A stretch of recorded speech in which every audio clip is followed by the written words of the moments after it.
Hello, and welcome to Planning with a Purpose, aligning your money with what matters most. I'm April Pope, certified financial planner, and your personal CFO. So, before we dive in today, I want to start with a question.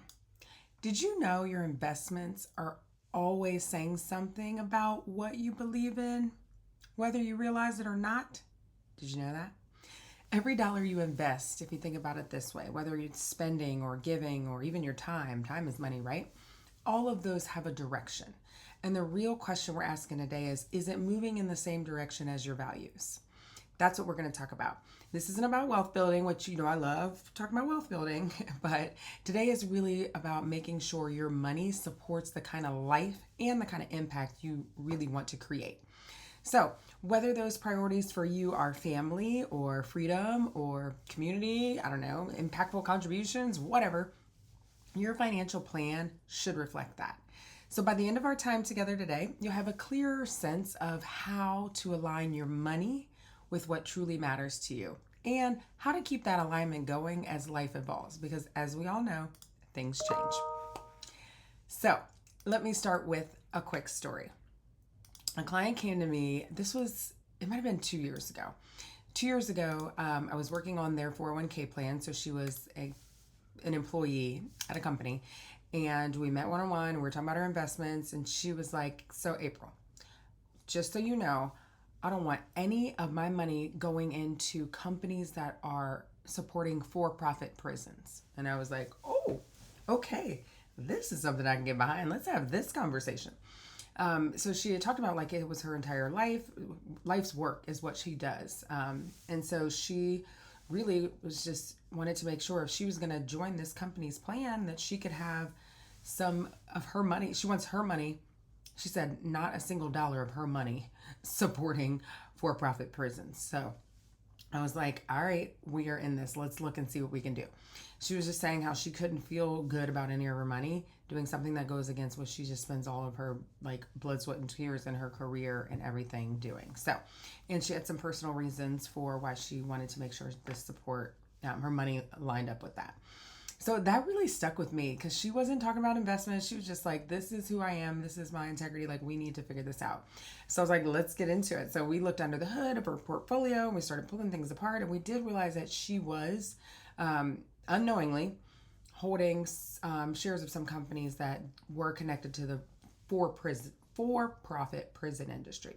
So we were able to rearrange some things and make sure she had an investment strategy and some funds that she could be in that aligned with her beliefs. So we kind of switched it a little bit more where she had one that supported, some of her funds were supporting community development and rehabilitation services and things like that instead. And she was ecstatic about it. So I think what a lot of people think too when we're talking about socially responsible investing or things like that, like, oh, well, I have to give up performance if I'm going to do the right thing or invest in companies that are doing the right thing. And that is not true.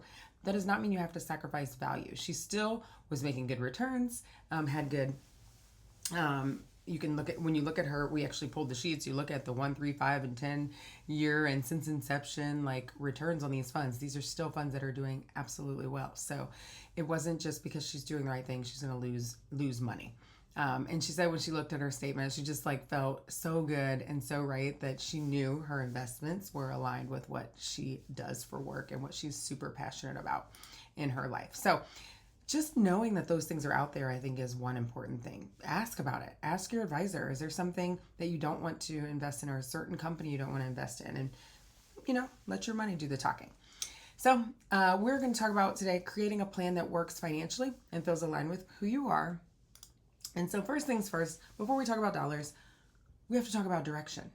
Like the strongest financial plans don't start with spreadsheets. And as much as we nerds love a good spreadsheet, that's not where it starts. It starts with clarity on what you want and what's important to you. So ask yourself, what really matters the most to you? Is it family? Is it freedom? Is it security, generosity, I don't know, time, volunteering, whatever it is. There's no right answer. It's what matters to you.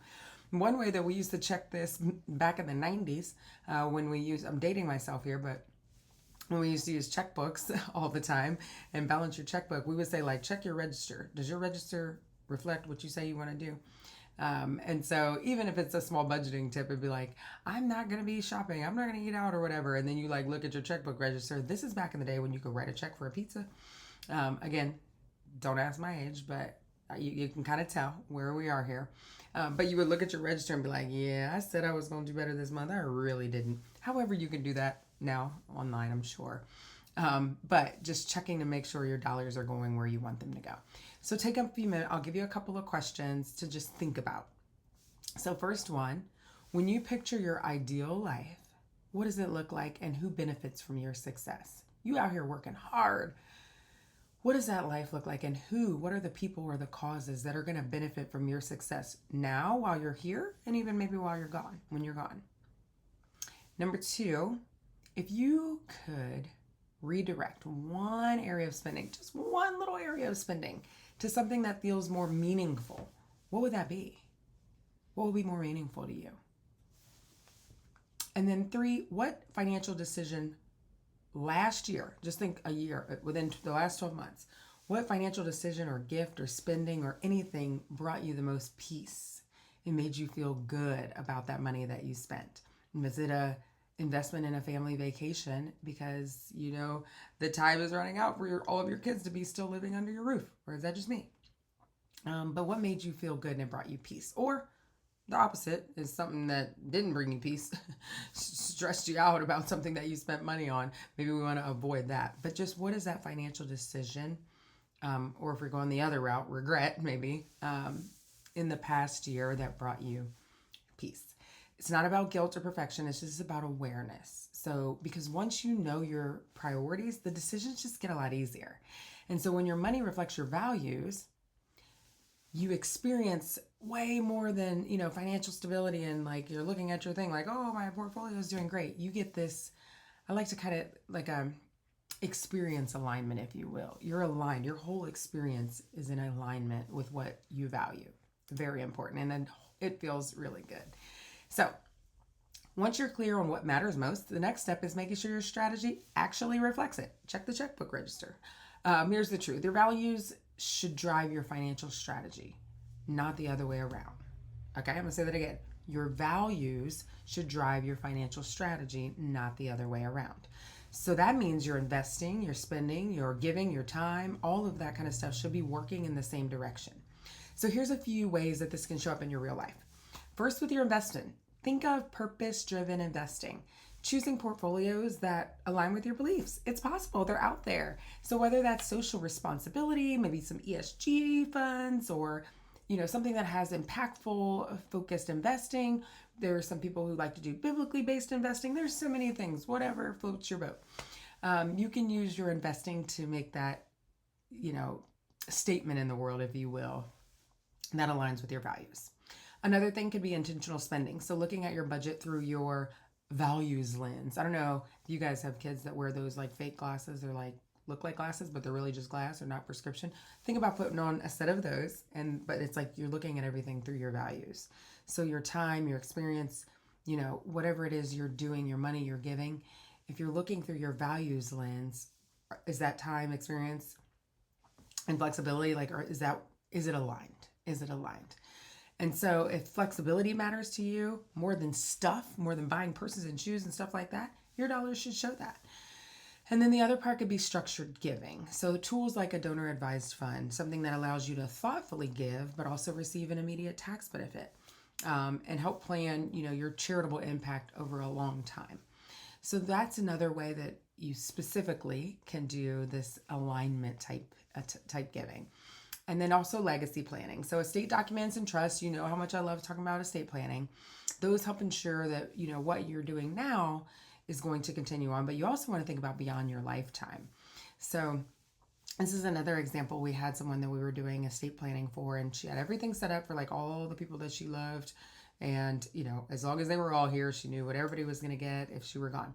But then if all of those people happened to be gone too before she was gone, she listed a charity as this specific charity that she has always volunteered at and then also funded annually. That was going to be what would get her the rest of her assets if her whole family wasn't there. So just remember, money is a tool. Your wealth, all these things are tools. They're not the goal. they're a tool, and alignment is what helps give that tool some direction, if you will. All right, so here's something else I see all the time. So people, they really do create thoughtful plans. I do see them out there.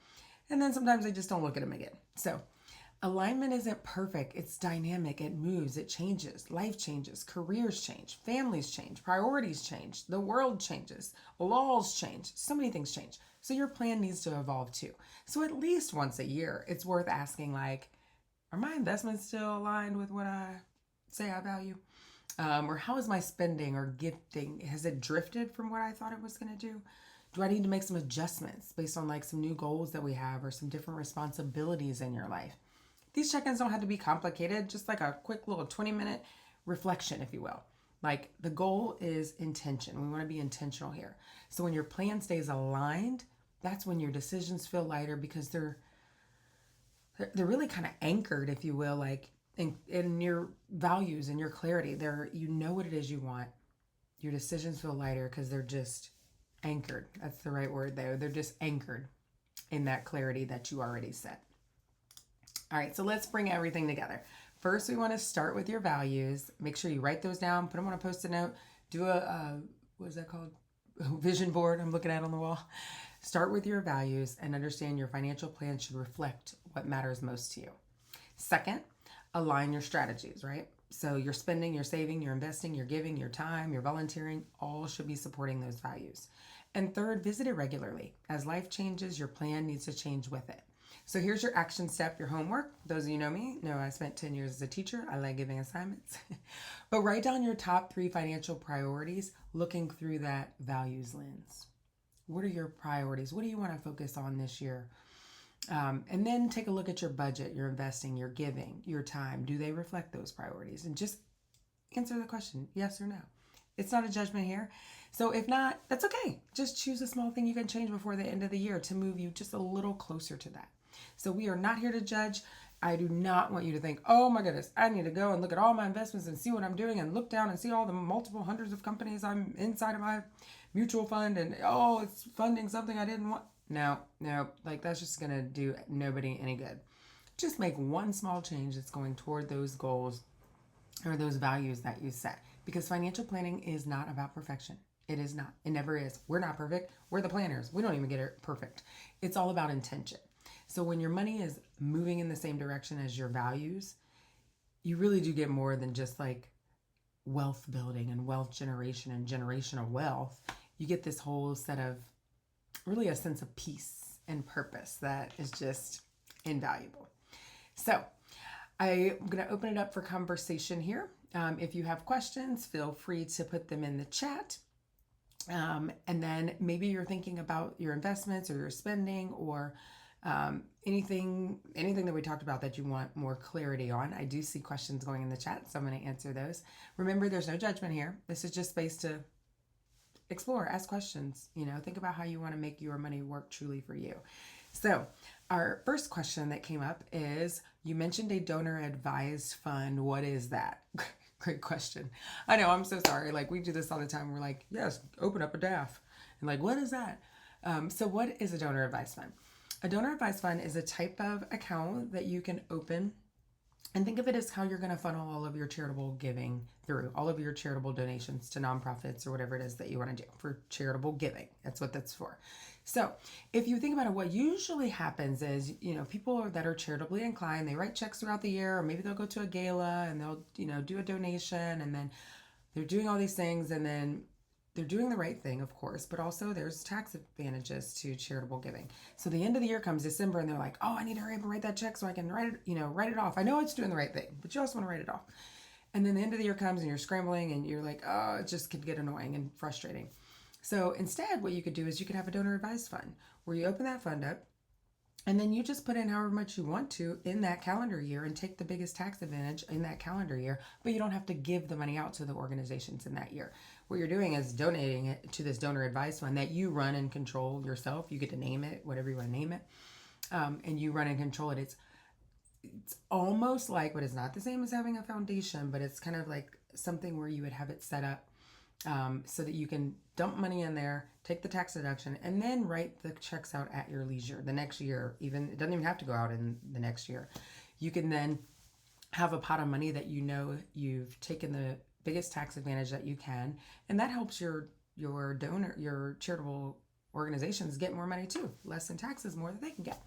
If you think about it that way. So you put the money in there and you can have it invested just like some kind of IRA or something like that. It's still you can put it in funds where it still can grow and be invested. And then you just, when it's time to give to a charity and you want to do that, you just make a request and say, send this money to this XYZ organization. So that is what a donor advice fund. If you have specific questions, feel free to reach out. I would love to answer anything else I can about that. But hopefully that got your question, like, what the heck is this that you're even talking about?